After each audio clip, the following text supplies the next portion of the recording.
Hey everyone, Nigel and Luke here. Welcome to Crime Zone.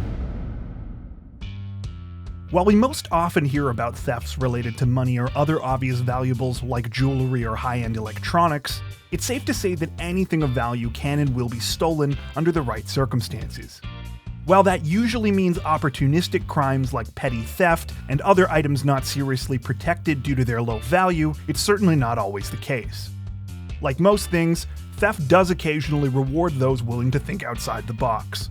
Today we want to take a look at some of the most unbelievable things ever stolen. For this list, we will be focusing on things that, while valuable, are strange, might seem impossible to take, or that you would simply never think to steal. Occasionally all three. Before we get to the main video, don't forget to subscribe to Crime Zone for more true crime content like this, making sure to hit the notification bell to stay up to date with our latest videos. With that out of the way, here is our list of 10 things you won't believe were stolen.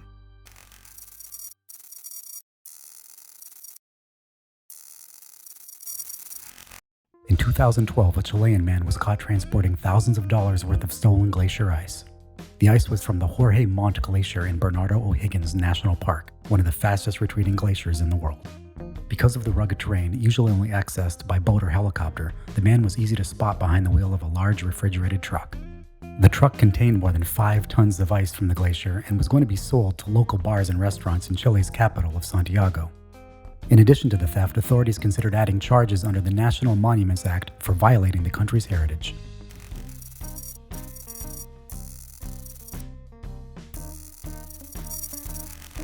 Though metal thieves traditionally prefer to go after higher value metals like gold or copper, dramatically increasing prices of all scrap metal worldwide has made even the occasional manhole cover a target for theft.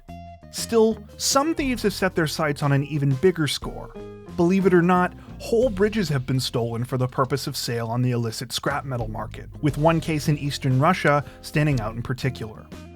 In a single night in 2008, thieves made off with an entire 200-ton steel bridge, the value of which was only $25,000 US at the time. The bridge was part of a single road servicing a local heating plant, and employees were shocked to find when they arrived in the morning that they could no longer get to work. The company estimated it would cost 10 times the amount of the actual stolen materials to replace the bridge, also stating that the next one would be made out of reinforced concrete.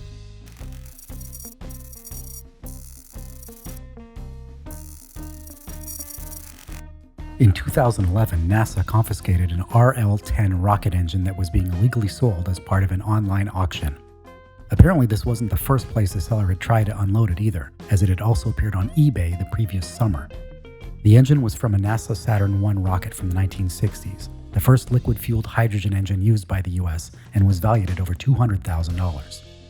Though NASA does occasionally sell surplus hardware, this particular piece was included in a report from NASA's Office of the Inspector General declaring that it had indeed been stolen. We're still not sure how the thief managed to get out of the building, however.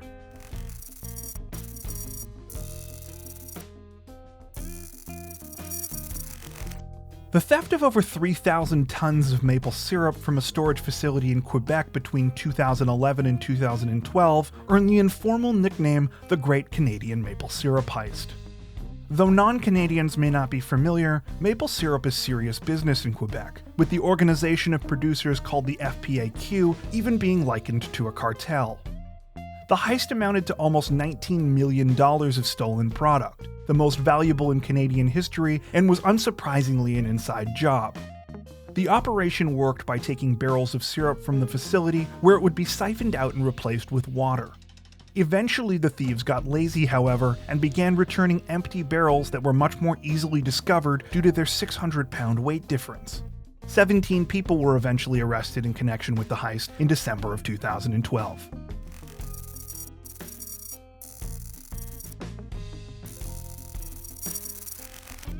A wallet belonging to the first president of the United States was stolen from its display case in the Old Barracks Museum in New Jersey in the winter of 1992. Though we don't imagine George Washington had any upcoming purchases to worry about given that he'd already been dead for 200 years at the time, the wallet was nonetheless a priceless piece of American history. Even worse, the wallet had been loaned to the museum by a private collector. There were obviously no extraordinary security measures in place at the museum, as the thief was able to simply lift the plexiglass cover on the display case, walking off with the artifact. Though the wallet was returned 3 weeks later, it arrived without its former contents. $1.66 in colonial American currency, said to have been a dollar bill printed in 1779, and a two-thirds dollar bill printed in 1776. The currency was reportedly never recovered.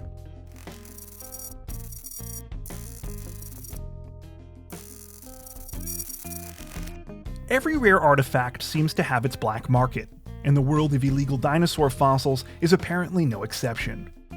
In 2012, now notorious fossil dealer Eric Procopi was arrested for conspiracy to smuggle illegal goods, possession of stolen property, making false statements, smuggling goods into the United States, and interstate sale and receipt of stolen goods.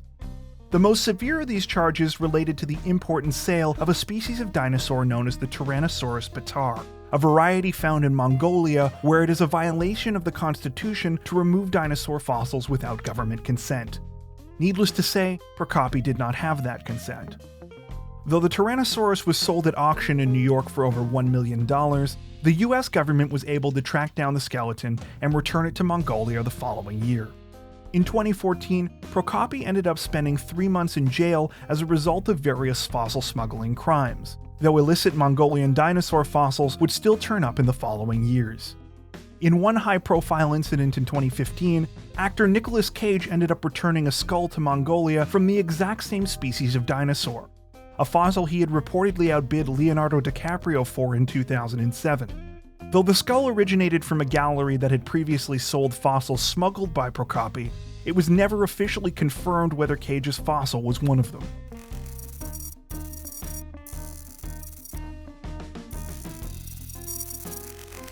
Though this story was more publicity stunt than serious crime, we still felt that we had to give credit to the New York Daily News for their 2008 caper involving the Empire State Building. Designed to expose a glaring loophole in New York City's system for handling property records, the newspaper filed obviously fraudulent paperwork with the city to transfer the deed to the iconic $2 billion building to a fake company that they had set up.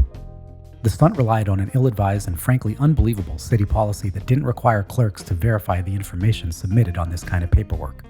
Less than 90 minutes after receiving the bogus documents, the transfer was complete, and the Daily News had technically stolen the Empire State Building. While it was promptly returned and wouldn't have gone unnoticed for long either way, the point was to show how easy it would have been for real criminals to target smaller properties and steal the deeds from their owners. This was far from hypothetical, as many thieves in New York had done just that, illegally selling buildings or taking out hundreds of thousands in fraudulent mortgages. It's not often that stealing is used as a tool for good, but in this case, it looks like the Daily News did the right thing.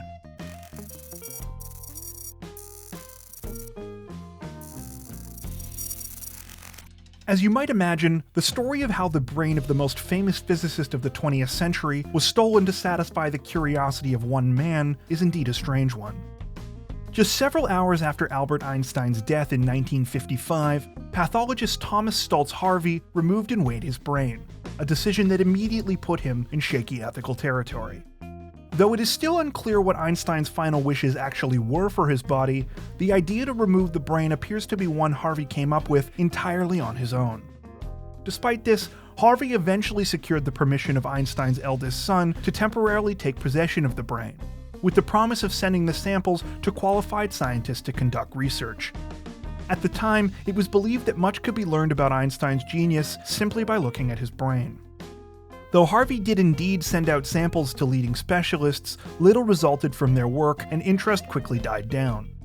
From there, things get murky, but what we do know is that Harvey kept the brain in his possession for decades, despite failing to deliver on the initial promise of groundbreaking research on Einstein's unique genius. Though pieces of the brain were shockingly revealed to still be in Harvey's possession in 1978 by journalist Stephen Levy, it wasn't until 2010 that all of Harvey's remaining samples of Einstein's brain were properly transferred to the National Museum of Health and Medicine.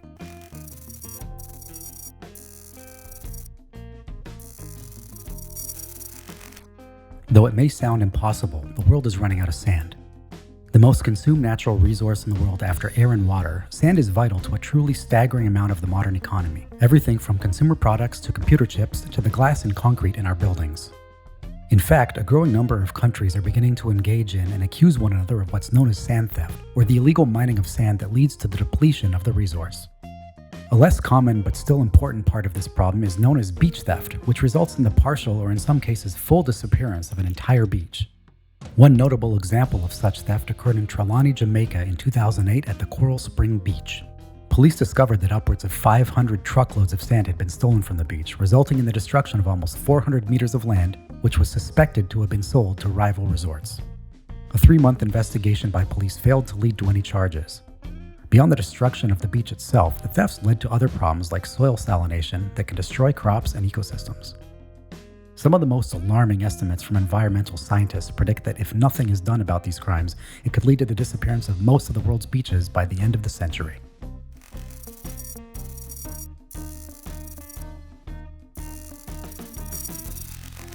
Of all the thefts on our list, none arguably has as many crazy details as the 2009 theft at the British Museum of Natural History. In June of that year, 20-year-old Royal Academy musician Edwin Rist managed to make off with the preserved skins of 299 tropical birds, including some from legendary naturalist Alfred Russel Wallace. Wallace was a contemporary of Charles Darwin, and the skins were priceless historical specimens dating back to the mid-1800s. The details only get stranger from there. While Rist undoubtedly stole the skins in part for their millions of dollars in monetary value, he also had another reason for the theft.